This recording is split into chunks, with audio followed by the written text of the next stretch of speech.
हो, ठीक है। मैं यहाँ कंसल्टेंट पल्मोनोलॉजिस्ट हूँ, ठीक है, और ऑल्सो इंटेंसिविस्ट, ठीक है। आज हम एनआईवी के बारे में पढ़ेंगे, ठीक है। एनआईवी मतलब होता है नॉन इन्वेजिव वेंटिलेशन, ठीक है। तो इससे इसका देखो, इन वेंटिलेटर सपोर्ट के दो टाइप होते हैं, इन्वेजिव और नॉन इन्वेजिव, ठीक है। इन्वेजिव में क्या होता है, जैसे हम ट्रैकेस्टोमी, जो शरीर के अंदर जा रहा है, इट इज इन्वेजिव, इतना जान लो, जो शरीर के अंदर जा रहा है that is invasive. RT NG tube जा रहा है वो इन्वेजिव है, कोई कैनुला जा रहा है वो इन्वेजिव है, सेंट्रल लाइन डाल रहे हैं वो इन्वेजिव डाल रहा है, ट्रैकेस्टोमी ट्यूब डाल रहे हैं वो इन्वेजिव डाल रहे हैं, सारी इन्वेजिव है। इन्वेजिव मतलब जो अंदर है, इन इन है, दैट इज इन्वेजिव।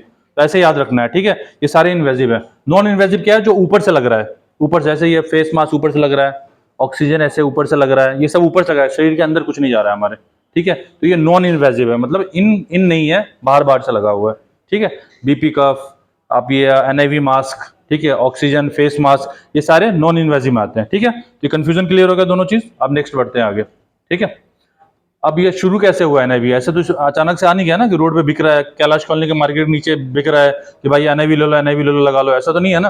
तो यहाँ पे बेसिकली इसका जर्नी बहुत पहले शुरू हुआ था, 1838 में, जब पहला पोलियो एपिडेमिक आया था। पोलियो एपिडेमिक में कुछ साइंटिस्ट, इंडिया के साइंटिस्ट तो थोड़ा सा पीछे रह गए, बाहर के साइंटिस्ट ने पहले, सबसे पहले 1838 में पोलियो के लिए यूज किया था टैंक वेंटिलेटर, ठीक है। टैंक, उसको मैं फोटो भी दिखाऊंगा। टैंक वेंटिलेटर मतलब उसमें गर्दन से नीचे तक एक टैंक में डाल देते थे, और वो उसको, पोलियो में क्या होता था, रेस्पिरेटरी पैरालिसिस हो जाता था, रेस्पिरेटरी मसल का जो फेलियर हो जाता था, ठीक है। पोलियो में ऐसा, एक बीमारी में ऐसा होता है, उसके लिए टैंक वेंटिलेटर का यूज करते थे, जो चेस्ट को अप साइड डाउन करने में हेल्प करता है। तो वहां से जर्नी बेसिकली शुरू हुआ, इसमें धीरे धीरे बाद में जाएंगे, ठीक है। फिर 1960s में एनआईवी को पहले यूज किया गया न्यूरोमस्कुलर डिजीज से, फिर धीरे धीरे 1980s के बाद में उसको स्लीप एपनिया के लिए यूज किया गया, और 1990 के बाद ये एनआईवी का पॉपुलरिटी बढ़ गया, ठीक है, क्योंकि लोगों को दिखा कि इसका बेनिफिट ज्यादा है, ठीक है। अब ये निगेटिव प्रेशर जो मैंने तुम्हें डिस्कस किया है, वो मतलब जो एनआईवी है ना, दो तरीके से काम करता है, एक निगेटिव प्रेशर देके और एक पॉजिटिव प्रेशर देके, ठीक है। तो निगेटिव प्रेशर पहले यूज होता था, अभी नहीं होता। पॉजिटिव प्रेशर एनआईवी यूज करते हैं, जो हम लोग यूज करते हैं फेस मास्क के थ्रू, बाईपैप या एनआईवी मास्क के through, that is positive pressure. ये निगेटिव प्रेशर पहले होता था, जो मैंने तुमसे डिस्कस किया है, ठीक है। टैंक वेंटिलेटर जो मैंने तुमसे बात किया, एक क्यूरेसिस वेंटिलेटर है, एक न्यूमो जैकेट है। ये फोटो देखो, देख रहे हो? डालू किसी को इसके अंदर?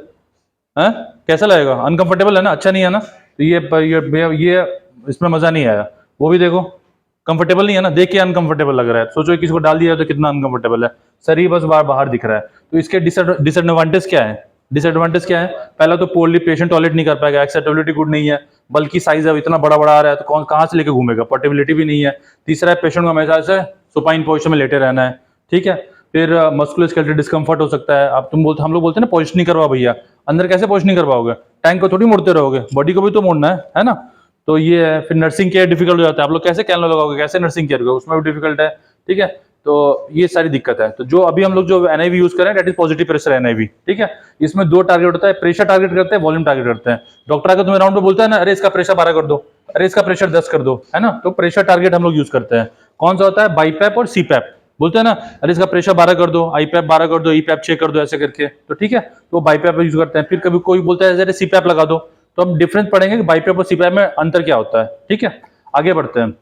एडवांटेज क्या होता है जो हम लोग लगाते हैं प्रेशर टारगेटेड, प्रेशर जो टारगेटेड वेंटिलेशन, उसका एडवांटेज क्या है? तो ये प्रेशर डिलीवर्ड कांस्टेंट होता है। बोलते हैं ना फिक्स कर दो, आईपैप हम लोग बोलते हैं आईपैप 12 कर दो, ईपैप 6 कर दो, फिक्स है ना, नहीं बोलते ना भाई 12 से 14 कर दो, 12 से 15 कर दो, तो फिक्स रहता है। आईपैप फिक्स रहेगा, ईपैप फिक्स रहेगा, ठीक है। नेक्स्ट, एनआईवी का लगाने का कारण क्या है, क्यों लगाते हैं एनआईवी हम? जब इमरजेंसी में पेशेंट आया एक, ठीक है, पेशेंट डिसाइड कर रहा है, पेशेंट का सांस फूल रहा है, सबसे पहले क्या करते हो? एक जब से कोई डॉक्टर नर्सिंग स्टाफ जाकर सबसे पहले जाके एक नेजल कैनोला लगा देगा, ठीक है। फिर सर ऑक्सीजन इंप्रूव नहीं हो रहा है, अभी 70-69 आ रहा है, तो फिर क्या करेंगे? अच्छा चलो इसको फेस मास्क लगा दो, फेस मास्क लगा दिया, फिर थोड़ा ऑक्सीजन ऊपर बढ़ा, इन द मीनवाइल डॉक्टर को बोलता है कि एबीजी कर लो, ठीक है। एबीजी कर लो, एबीजी में देखते हैं ऑक्सीजन कितना है ब्लड में, ऑक्सीजन कितना है CO2, मतलब एबीजी में CO2 कितना है, उसके बेसिस पे हम डिसाइड करते हैं कि पेशेंट को बाद में एनआईवी लगाना है कि नहीं लगाना है, ठीक है। फिर इसका एम, एनआईवी का एम क्या है? PO2 ऑक्सीजन बढ़ाएगा, ठीक है, CO2 को कम करेगा, वर्क ऑफ ब्रीदिंग को कम करेगा। वर्क ऑफ ब्रीदिंग, जब वर्क ऑफ ब्रीदिंग मतलब क्या होता है? जब किसी का ऐसे सांस तेज तेज फूलता है, तो ये फूल रहा है ना सांस ऐसे करके, इसमें क्या होता है? जो रेस्पिरेटरी मसल्स है वो भी काम कर रहा है, accessory muscles for respiration. Accessory muscle for respiration कौन कौन सा होता है?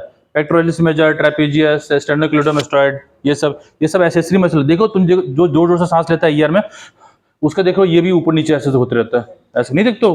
तुम्हें लगता है अरे भाई कितना ये डिस्प्निक हो रहा है पेशेंट, है ना। तो ये तुम्हें देखना पड़ेगा उसमें, ये तो ऐसे ही वर्क ऑफ ब्रीदिंग को कम करेगा। चौथा है अपर एयर ऑब्स्ट्रक्शन है, उसको कम करेगा, ये बाद में पढ़ाएंगे तुम्हें। स्टेबलाइजेशन ऑफ रिप केस, ठीक है। ठीक है। उसके इसके बाद हम लोग पढ़ेंगे कि एनआईवी को हम दो कंडीशन में यूज करते हैं, एक हाइपोक्सिक रेस्पिरेटरी फेल्यूर में, एक हाइपर कैप्नी। हाइपोक्सिक मतलब कि ऑक्सीजन की कमी से, हाइपर कैप्नी मतलब CO2 बढ़ गया, हाइपर कैप्निया CO2, और हाइपोक्सिक मतलब ऑक्सीजन कम हो गया।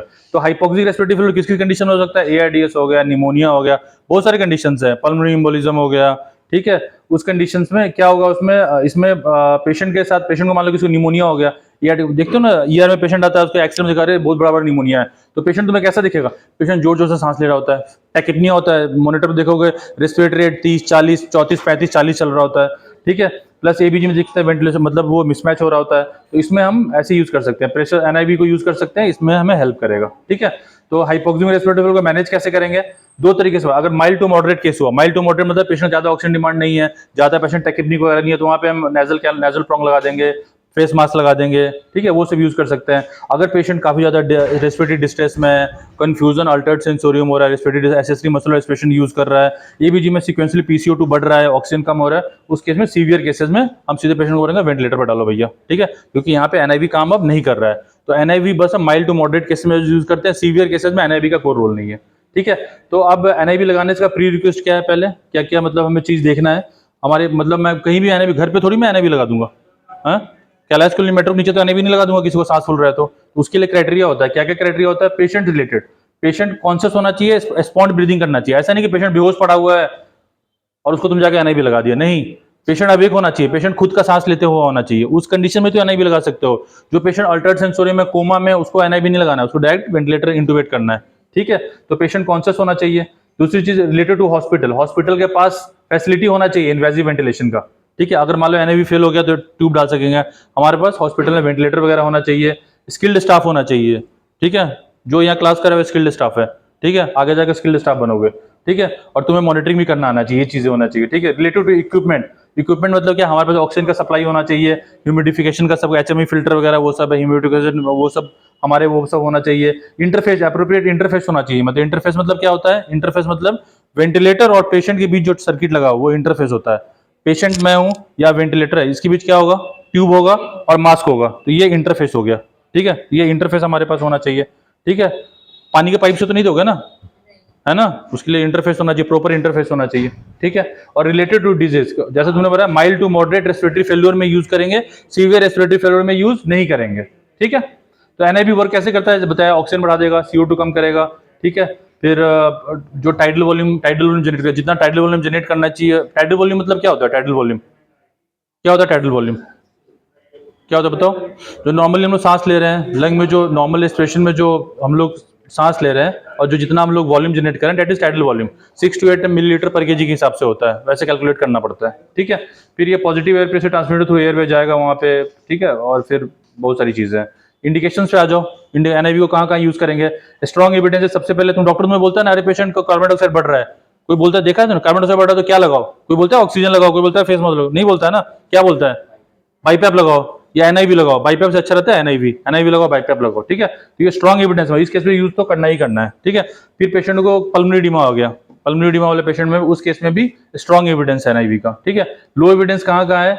प्रिवेंशन ऑफ, मतलब कोई पोस्ट एक्सट्यूबेशन, मतलब कोई पेशेंट ट्यूब, मतलब OT से आता है ना पेशेंट, सर्जरी करवा के आ रहा है, कोई तुम्हें बोलता है कि इसको NIV पर रखो, नहीं रखो, अनलेस एंटिल रिक्वायर्ड है, अनलेस एंटिल की अगर एनेस्थीसिया वाले को दिक्कत हो रही है उसको ट्यूब निकालने में, पेशेंट अच्छे से मैनेज नहीं कर पा रहा है, उसको वेंटिलेटर से बाहर भी निकालना है, वीन करने के लिए, वीन करना है तो तुम NIV का वहां यूज कर सकती हो, ठीक है, ऐसे पेशेंट्स में। कॉन्ट्रा इंडिकेशन क्या क्या है? जैसे मैंने तुम्हें comatose patient, confused patient, agitated patient, ऐसे में आपको यूज नहीं करना है। जो CBA का पेशेंट वगैरह आता है वो भी तो अल्टर्ड कॉन्शियस होता है, रिस्क एस्पायरेशन होता है, उस पेशेंट में हीमोडायनामिक इंस्टेबिलिटी, किसी पेशेंट का BP कम हो रहा है, ठीक है, एरिथमिया हो रहा है, ठीक है, ACS है, MI आया हुआ है, उस कंडीशन में आप NIV का यूज नहीं करेंगे, ठीक है। Inability to fix the interface है, जिसका मुंह टेढ़ा है, मुंह पे चोट लगा हुआ है, लेसरेशन है, फेशियल ट्रॉमा है, उस कंडीशन में आप यूज नहीं करोगे। अब जैसे यहाँ पे बर्न हुआ सके वहाँ पे साइड में, वहाँ मान लो किसी पेशेंट का फेशियल बर्न हो रहा होगा, ऐसा होगा, वहाँ पे तो NIV थोड़ी लगाओगे, सीधा वेंटिलेटर पे डालोगे, ठीक है, ठीक है। सीवियर GI सिम्टम्स, अब जो NIV तुम देते हो ना वो पॉजिटिव प्रेशर भी देता है, जिसके लिए एब्डोमिनल डिस्टेंशन भी होता है, पेट भी फूलता है। देखती नहीं कभी कोई पेशेंट को NIV डालते थे, बोला सर पेट फूल गया, तो हम लोग बोलते हैं नाक में नली डाल दो, ट्यूब डाल दो नाक में, ठीक है, ताकि गैस वो उससे हवा निकल जाएगा, तो वो एक तरीका है बचाने का, ठीक है। किसी पेशेंट को मुंह से खून की उल्टी हो रही है, उसमें भी NIV नहीं लगाएंगे, समझ रहे हो ना, ऐसे भी एनआईवी क्योंकि खून की जो उल्टी हो रही है, खून की सांस की नली में जाकर खून का थक्का बन जाएगा और वो वेंटिलेशन पेशेंट का नहीं हो पाएगा, इसलिए एनआईवी का वहाँ कोई रोल नहीं है, ठीक है। और जिसको सिक्रेशन बार बार बहुत ज्यादा पेशेंट बार बार बलगम निकाल रहा है, थिक सिक्रेशन आ रहा है, उस कंडीशन में भी एनआईवी का यूज नहीं करेंगे।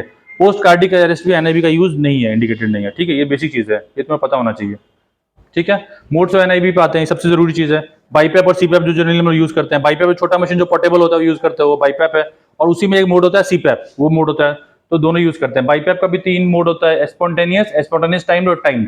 स्पॉन्टेनियस मतलब कि पेशेंट खुद से सांस ले रहा होता है, ठीक है, खुद से ट्रिगर खुद से कर रहा है, ट्रिगर मतलब कि वो खुद से ही सांस लेने का एफर्ट लगा रहा है। स्पॉन्टेनियस और टाइम, इसमें दोनों बैकअप भी रहता है। मान लो पेशेंट बीच में कहीं सांस लेना छोड़ दिया, एपनिया में चला गया, तो पेशेंट खुद से अपना ब्रेथ दे देगा, वेंटिलेटर जो है छोटा सा जिसमें सेटिंग हम लोग करेंगे उसमें दे देगा, ठीक है। अब ये स्पॉन्टेनियस जो हम लोगों ने बात किया, इसको असिस्ट मोड भी बोलते हैं। Assisted breath is given in response to patient inspirate, patient inspiratory effort लगाएगा तभी वो जो छोटा सा तुम्हारा बाईपैप मशीन है वो ब्रेथ देगा। अगर पेशेंट अपना एडुकेट इंस्पिरेटरी एफर्ट नहीं लगाएगा तो मशीन नहीं देगा, वेंटिलेटर छोटा वाला जो तुम्हारा है वो नहीं देगा, बाईपैप मशीन नहीं देगा, वो भी बंद हो जाएगा। बोला भैया तुम सांस नहीं ले रहे हो, मैं भी सो रहा हूँ, जाओ, ठीक है। तो इसमें क्या होगा, पेशेंट हमेशा के लिए सो जाएगा, ठीक है।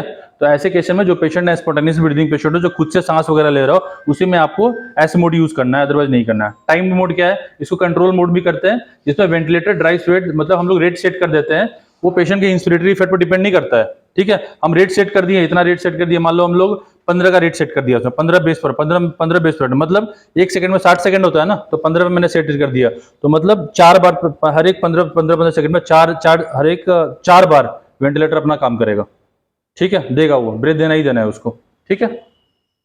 स्पॉन्टेनियस टाइम मोड ये ज्यादा बेटर होता है, ठीक है। एसटी मोड ये बहुत ही बेटर होता है। बैकअप रेट हम लोग सेट कर देते हैं ऑपरेटर, जैसा मैंने तुम्हें बताया कि पेशेंट मान लो रात में सो रहा है, सोते सोते एपनिया में चला गया, सांस उसको नहीं आ रहा है, तो हम लोगों ने उस मशीन में ऐसा सेटिंग कर रखा है ना कि अगर पेशेंट अपना सांस लेना छोड़ेगा तो मशीन दे देगा। इससे क्या होगा, पेशेंट का ऑक्सीजनेशन और वेंटिलेशन बना रहेगा। पेशेंट का तुम सुबह डॉक्टर तुमसे पूछेगा, अरे ये भी दिखाओ रात में इसका कार्बन डाइऑक्साइड क्यों बढ़ गया था, ठीक है। इसको तो रात में, सुबह तो अच्छे से लगा रहा था वेंटिलेटर, सुबह तो अच्छे से एनआईवी लगा रहा था, पेशेंट का कैसे बढ़ गया, क्योंकि पेशेंट एपनिया में तुम्हारा चला गया, ठीक है। पेशेंट का तुमने बैकअप रेट सेट नहीं किया, ठीक है। ये सब चीजें तो ध्यान रखने वाली बात है, ठीक है। चलो सीपैप जो हम लोग यूज करते हैं, ठीक है। सीपैप में क्या होता है ना, सीपैप और बाईपैप में ये डिफरेंस है। बाईपैप में देखो एनआईवी दो चीजें होती हैं, ठीक है। एक बाईपैप होता है, एक सीपैप होता है, ठीक है, और एक एनआईवी जो हम लोग वेंटिलेटर से यूज करते हैं। तो जो वेंटिलेटर से हम लोग जो लगाते हैं मास्क, ठीक है, उसमें 2 सर्किट होता है, एक इंस्पिरेटरी और दूसरा एक्सपिरेटरी, ठीक है। उसमें कोई पोर्ट्स वगैरह नहीं होता है, समझ रहे हो। मास्क देखो ना तुम्हें, देखो 2 टाइप का मास्क निकालना, मास्क कहाँ गया, पैक कर दिया आपने, ये देखो, इसमें कोई पोर्ट्स दिख रहा है, कोई पोर्ट्स है इसमें नहीं है, तो ये नॉन वेंटेड मास्क है। ये हमेशा वेंटिलेटर जो होता है ना उसमें यूज करते हैं हम लोग, देखो कोई पोर्ट्स नहीं है, ठीक है। इसमें जो सर्किट लगा रहेगा, ये देखो ये सर्किट है, ठीक है, ये लगा रहेगा। इसमें 2 पोर्ट होता है, इंस्पिरेटरी और एक्सपिरेटरी, तो ये काम कर रहा है, तो हमें क्या क्या जरूरत है वेंट की, ठीक है। दूसरा जो मास्क है हमारे पास, ये भी तो वही है, ये रहा। इसमें देखो, इसमें तुम्हें कुछ कहीं दिख रहा है, वेंटिलेटेड पोर्ट्स दिख रहे हैं कहीं पे, कहाँ है, यहाँ पे है ना। ये किस लिए होता है, इसमें तो सिंगल सर्किट लगा रहता है, सर्किट है इसका, इसमें एक ये सिंगल लगा रहेगा, इसमें 2 नहीं होता है।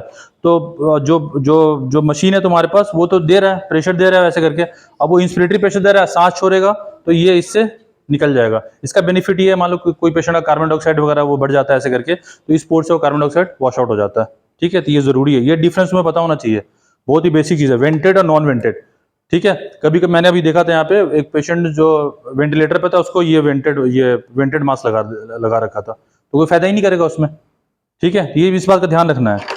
डॉक्टर तुम्हें बोलेगा पेशेंट को बाईपैप पे लगा दो, तो तुम्हें हमेशा दिमाग में रखना है कि बाईपैप पे लगाना है मुझे, तो वेंटेड मास्क यूज करना है, नॉन वेंटेड मास्क नहीं यूज करना है। नॉन वेंटेड मास्क हमेशा वेंटिलेटर जो है, आईसीयू वेंटिलेटर है, उसी से कनेक्ट होगा, ठीक है। इसमें कोई कंफ्यूजन नहीं होना चाहिए, इतना याद रखो काफी है,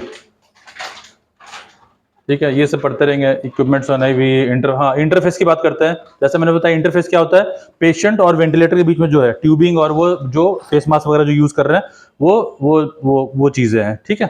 अब ये टाइप ऑफ इंटरफेस देख लो, ये देखो ओरल नेजल होगा जो हम लोग कॉमनली यूज करते हैं, ठीक है, ओरल नेजल।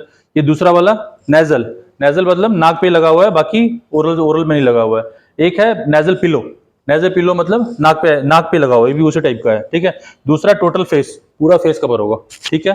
तीसरा है माउथ पीस, और चौथा है हेलमेट, ठीक है। तो जनरली हम लोग यहाँ पे कौन सा यूज करते हैं, ये वाला यूज करते हैं, ओरल नेजल, ठीक है। एक्यूट रेस्पिरेटरी फेल्यूर, जब पेशेंट इमरजेंसी में आया, आईसीयू में पेशेंट डिस्ट्रेस में, always use this mask, oral nasal, ठीक है। ये क्रोनिक पेशेंट्स के लिए, ठीक है। नेजल क्रोनिक पेशेंट मतलब कि जिसको घर पे भी बाईपैप लग रहा है, डिस्चार्ज कर रहे हैं, छुट्टी कर रहे हैं, बट उसको जरूरत है, तो डिस्कम्फर्ट, इसका कंफर्ट और डिस्कम्फर्ट, एडवांटेज डिसएडवांटेज भी है, जो हम पढ़ेंगे आगे, ठीक है। ठीक है। स्टेप्स ऑफ इंटरफेस यूज क्या है, चूज एन एप्रोप्रिएट साइज, बोलते हैं ना, अरे मीडियम मास्क लगा दो, इसको लार्ज लगा दो, ऐसा लगा दो, है ना। तो साइज यूज करना हमेशा बहुत जरूरी है। क्यों जरूरी है बताओ। इन एप्रोप्रिएट साइज, हाँ लीक होगा ना, लीक होगा तो वो उतना प्रेशर जनरेट ही नहीं करेगा जो हमें चाहिए, जो हमें डिजायर्ड, जो हमें चाहिए टाइडल वॉल्यूम चाहिए, वो जनरेट नहीं कर पाएंगे, तो लगाना ना लगाना का कोई फायदा नहीं है, ठीक है। तो NIV mask should be use for standard ventilator, जो जैसा तुमने बताया, जो हमारे पास आईसीयू वेंटिलेटर है उसमें हम नॉन वेंटेड मास्क यूज करेंगे, ठीक है। आईसीयू वेंटिलेटर में वेंटेड मास्क बाईपैप मशीन में which has a single limb for inspiration expiration, ठीक है। ये हमेशा याद रखो। The mask should comfortably rest over the nose and cover the mouth, but should not extend beyond chin, chin से नीचे नहीं जाना चाहिए, ठीक है। फिटिंग हमेशा देखो, चिन से नीचे नहीं जाना चाहिए, ठीक है। सेम प्रॉब्लम अगर क्या आएगा, एयर लीक होगा, एसिंक्रो नहीं होगा, ठीक है। तो इससे हमें जो चाहिए डिजायर्ड, हमें जो रिजल्ट चाहिए वो हमें मिलेगा नहीं, ठीक है। मास्क टाइट इनफ है, कैसे चेक करेंगे, कैसे, दो फिंगर डालना है तो मैं स्ट्रैप और पेशेंट के एक बिट में, यहाँ जो लगाए रहते हो ना, यहाँ पे उंगली डाल के देखो, दो उंगली जा रही है कि नहीं जा रही है, दैट इज वेरी इंपॉर्टेंट। इससे तुम्हें पता चलेगा ना ज्यादा टाइट होना चाहिए, ना ज्यादा लूज होना चाहिए। ज्यादा टाइट होगा तो क्या होगा, प्रेशर डिस्कम्फर्ट होगा, सबसे पहले पेशेंट डिस्कम्फर्ट होगा, और क्या होगा, क्लॉस्ट्रोफोबिया। जो अभी मैं मान लो तुम लोग आराम में सांस रहे हो, मैं तुम्हें लगा दूंगा मास्क ऐसे करके, तुम्हें बोला अरे ये क्या लगा दिया, ये उछल के भागने लगोगे इधर उधर, ठीक है। तो पेशेंट डिस्कम्फर्ट सबसे बड़ा चीज होता है ना, पेशेंट डिस्कम्फर्ट। तो वो पहले हमें चेक करेंगे पेशेंट को डिस्कम्फर्ट हो रहा है कि नहीं हो रहा है। दूसरा प्रेशर सोर्स भी बन जाते हैं ना, देखती नहीं पेशेंट को यहाँ पे नाक के नीचे, यहाँ पे नेजल ब्रिज के पास यहाँ अल्सर्स वगैरह हो जाते हैं। तो अब जबरदस्ती यहाँ से दबा के रखोगे, 4-4-5-5 दिन दबा हुआ है, तो प्रेशर अल्सर्स बनने के भी चांसेस ऐसे रहते हैं। ये चीजें देखना है, इसलिए हम लोग बोलते हैं ना नेजल जेल पैड यूज करो, उसके ऊपर लगाते हैं ऐसे करके, ठीक है। अब ये जो तूने बताया वेंटेड नॉन वेंटेड मास्क, ठीक है। याद होगा यहाँ पे कहाँ पे पोर्ट्स कहाँ पे है, यहाँ पे ये रहा। तो सब में अलग अलग जगह होगा, ऐसा जरूरी नहीं है कि इसमें तो या नीचे था, इसमें तो इसका जो ये है ना, इसको क्या एल्बो बोलते हैं, इसको एल्बो बोलते हैं हम लोग। तो ये है ना, इस पार्ट को एल्बो बोलते हैं, एल्बो, ठीक है। इसमें यहाँ नीचे है, बट ये जरूरी नहीं कि यहीं पे हो, यहाँ भी हो सकता है, यहाँ भी हो सकता है, ठीक है।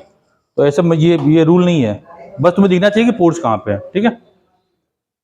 ठीक है। अब वही जो बोलते हैं तुम्हें कि आईपीएफ सेट कर दो, ईपीएफ सेट कर दो। तो आईपीएफ मतलब क्या होता है, high pressure giving during inspiration. IPF मतलब क्या, टाइडल वॉल्यूम ऑगमेंट करेगा और initially set a lower level.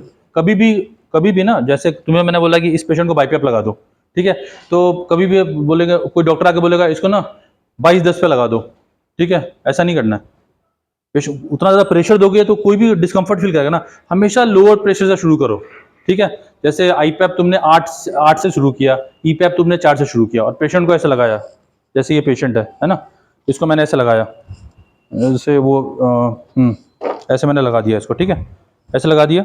और अभी स्ट्रिप भी लगा हुआ है, बट मैंने फिक्स नहीं किया, स्ट्रिप को लगाया है, और वेंटिलेटर में मैं देख रहा हूँ कि जो मेरे को टाइडल वॉल्यूम चाहिए उतना आ रहा है कि नहीं आ रहा है, ठीक है। नहीं आ रहा है तो मैं थोड़ा सा सपोर्ट बढ़ाऊंगा, उसको सपोर्ट बढ़ाऊंगा, फिर देखूंगा टाइडल वॉल्यूम उतना अचीव कर रहे हैं कि नहीं कर रहे हैं, फिर वो टाइडल वॉल्यूम अचीव करेंगे तो हम उतने पे सेट कर देंगे, ठीक है। Always start with lower pressure support, हमेशा कभी भी हाई सपोर्ट नहीं करना चाहिए। निकाल ले भाई, चलो, ठीक है। ईपैप यही होता है, refers to lower pressure given during inspiration. ये वो दो चीजें। प्रेशर सपोर्ट क्या होता है, difference between IPAP and EPAP. ये प्रेशर सपोर्ट कहाँ दिखते हो, जो आईसीयू का जो वेंटिलेटर होता है उस पर 2 मोड होता है, एक एनआईवी मोड होता है, एनआईवी मोड होता है ना, प्रेशर कंट्रोल का एक मोड होता है, और प्रेशर सपोर्ट का मोड होता है। तो वहां पे तुम डॉक्टर ने तुम्हें बोला ना कि इसका 12/6 कर दो, वहां पे 2 ही जगह, एक पीएस है वो पीप दिखता है, एक पीप दिखता है ना। तो पीप तुमने 6 किया हुआ है, मैंने तुम्हें बोला 12/6 कर दो, तो पीएस कितना रखेंगे बताओ।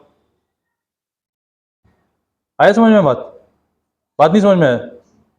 वेंटिलेटर होता है ना, वेंटिलेटर, उसमें वेंटिलेटर में बोलेंगे, किसी को बोला मैंने तुम सीपैप लगा दो, सॉरी बाईपैप लगा दो 12/6 पे, वेंटिलेटर पे 12/6 पे लगा दो, ठीक है। तो पीप 6 है, तो पीएस है वो पीप कितना रखोगे, नहीं 6 रखोगे ना, दोनों जुड़ेगा ना। उसमें होता है 2 तरह का मशीन होता है, इसमें बताता है कि स्केल ऑफ पीप, हाँ पीएस ए वो पीप, समझ रहे हो ना।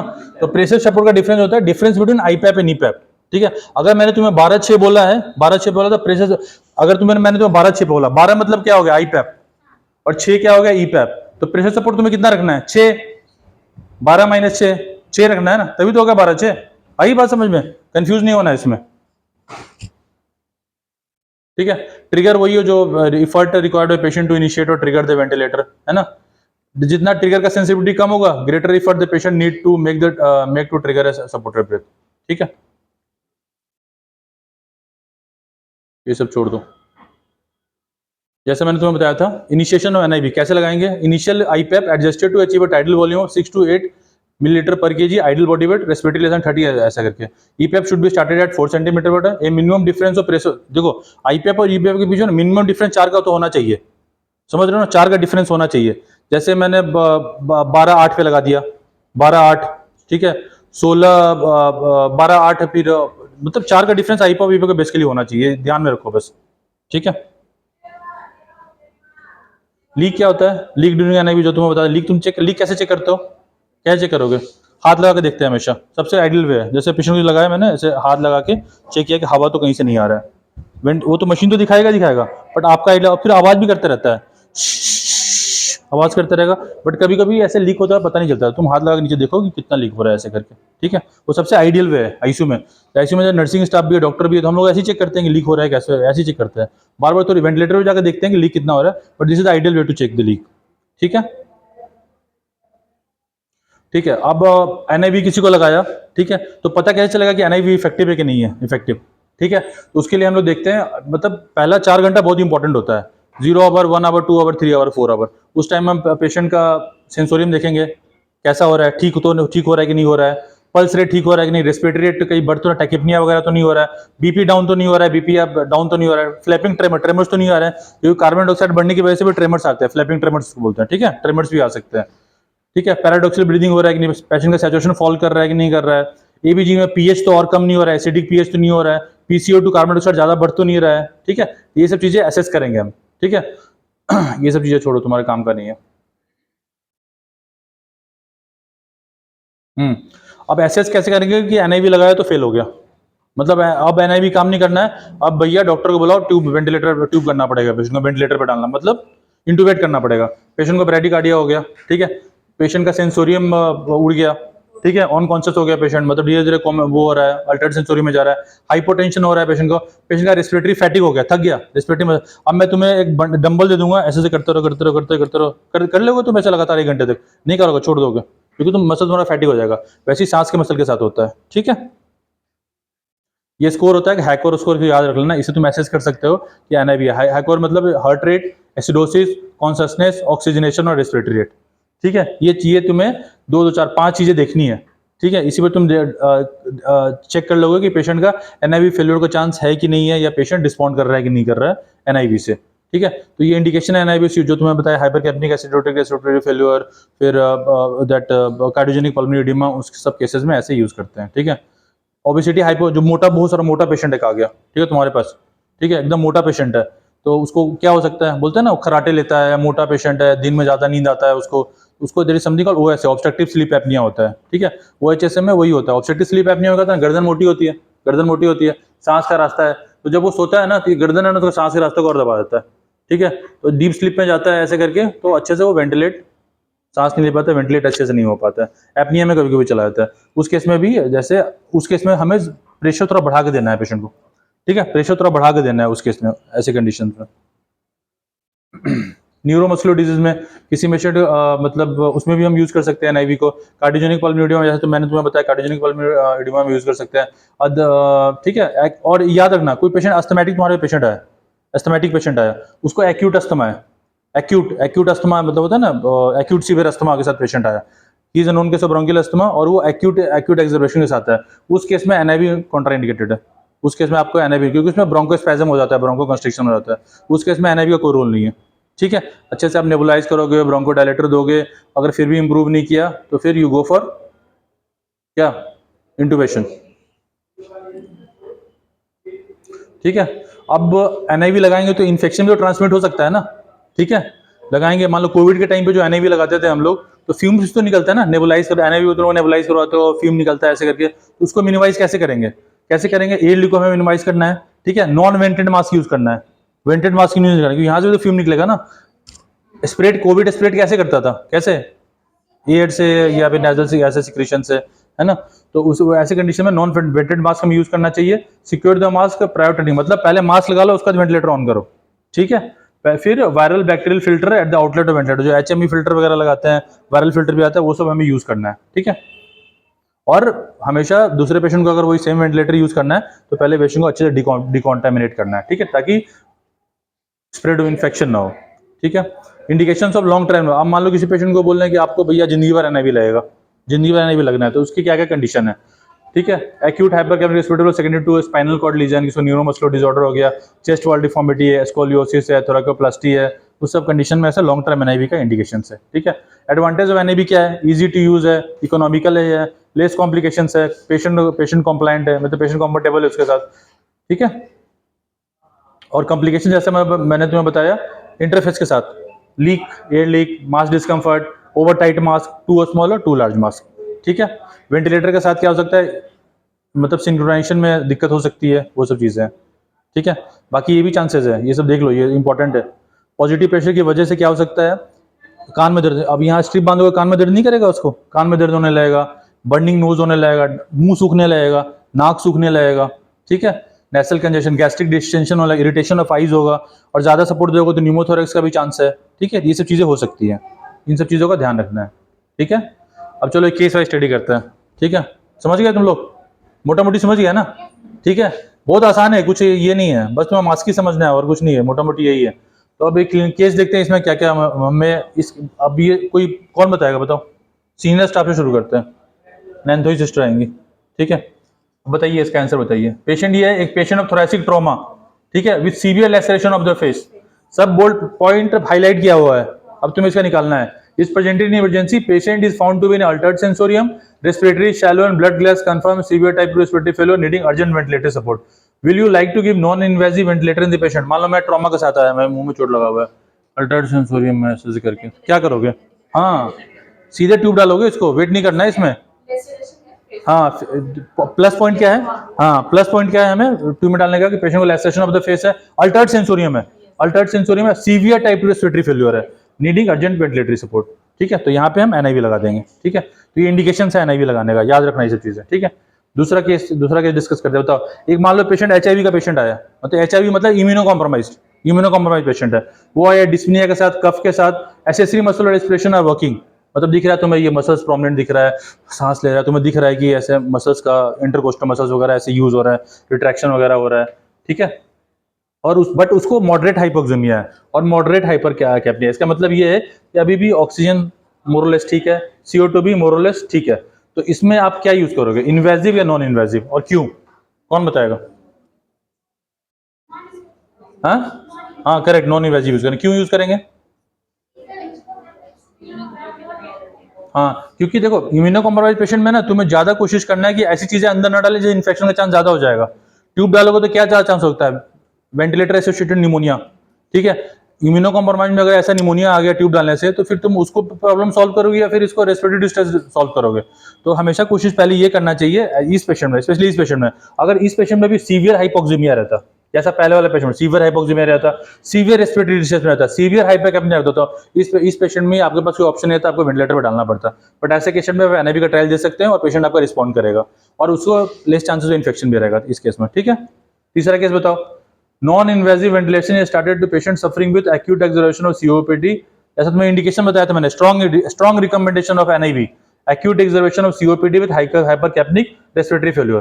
Prior to initiation of NIV, he is maintaining, अगर मान लो सुनो क्या हुआ ना, पेशेंट को मैंने नेजल ब्रोंको ऑक्सीजन लगाया, पेशेंट आया मेरे पास आईसीयू में आया, नेजल ब्रोंको ऑक्सीजन लगाया, ऊपर मॉनिटर में पेशेंट का सैचुरेशन शो कर रहा है 89 90, बट जैसे ही मैंने बाईपैप लगाया, बाईपैप मैंने लगाया, बाईपैप के पहले क्या करते हैं पेशेंट ऑक्सीजन कम है तो नेजल ब्रोंको के अंदर लगाते हैं, लगा दिया, उसके ऊपर मैंने बाईपैप पे लगा दिया, बट अब उसमें तुम देखोगे कि इसका सैचुरेशन 66% हो गया। बात समझ में आई। पहले खाली नेजल प्रोंग लगाने से उसका सैचुरेशन 89% आ रहा था, लेकिन अब हम एक्सपेक्ट करें कि बाईपैप लगा देंगे सैचुरेशन उसको और इंप्रूव करना चाहिए, बट यहाँ पे इंप्रूव नहीं किया और कम हो गया। क्यों हुआ, जो तुम प्रेशर दे रहे हो ना, प्रेशर और ये ऑक्सीजन है, ये उसको डाइल्यूट कर दे रहा है, उस ऑक्सीजन को, समझ रहे हो ना, उस ऑक्सीजन को डाइल्यूट कर दे रहा है, डाइल्यूट करने के वजह से हमें सैचुरेशन हमारा कम हो रहा है।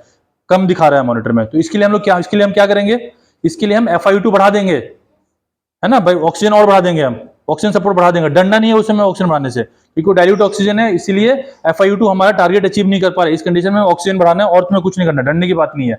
और ये would you like to do next, is it NIV failure? NIV failure है? नहीं है, ये NIV फेल्यूर नहीं है भाई, ठीक है। यहाँ पे बस आपको ऑक्सीजन बढ़ाना है और पेशेंट अच्छे से वेंटिलेट करेगा और पेशेंट अच्छा टाइडल वॉल्यूम जनरेट करेगा, पेशेंट अच्छे से रिस्पॉन्ड करेगा, ठीक है। अब पांचवा केस आ जाओ, कौन कौन किसके ऊपर करूं पांचवा केस, कौन बताएगा?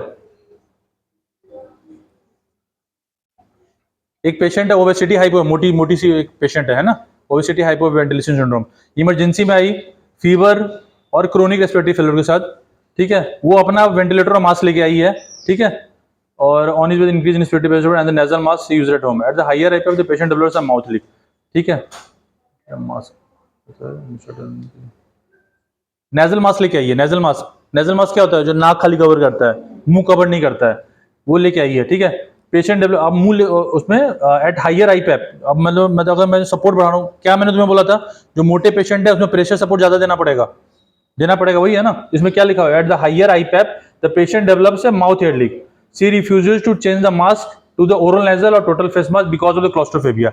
मैंने उसको बोला कि भैया ये लगा रहे हो, मेरा तो भाई टाइडल वॉल्यूम वेंटिलेटर में अच्छा नहीं आ रहा है, तो मेरा वेंटिलेटर भाई इससे जनरेट नहीं कर पा रहा है, तो भैया आप ये लगा लो, ओरल नेजल लगा लो। वो मना करिए, नहीं मैं नहीं लगाऊंगी, मैंने कहा मेरे को डिस्कंफर्ट हो रहा है, ठीक है।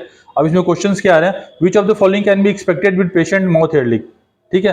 पेशेंट का माउथ एयर लीक हो रहा है, तो इसमें क्या हो सकता है, प्रेशर हम लोग दे रहे हैं बट माउथ लीक, इसमें क्या क्या हो सकता है, एक्सपिरेटरी वॉल्यूम बढ़ेगा? नहीं बढ़ेगा, क्योंकि प्रेशर ही कम जा रहा है ना, जो हम प्रेशर नाक से दे रहे हैं मुंह से निकल जा रहा है, हम एक्सपेक्ट कर रहे हैं कि नाक से जो देंगे वो फेफड़े में जाना चाहिए और टाइडल वॉल्यूम जनरेट करना चाहिए, तो इंस्पिरेटरी भी घटेगा और एक्सपिरेटरी भी घटेगा, ठीक है। तो एक्सपिरेटरी वॉल्यूम घट जाएगा, ये गलत जवाब है।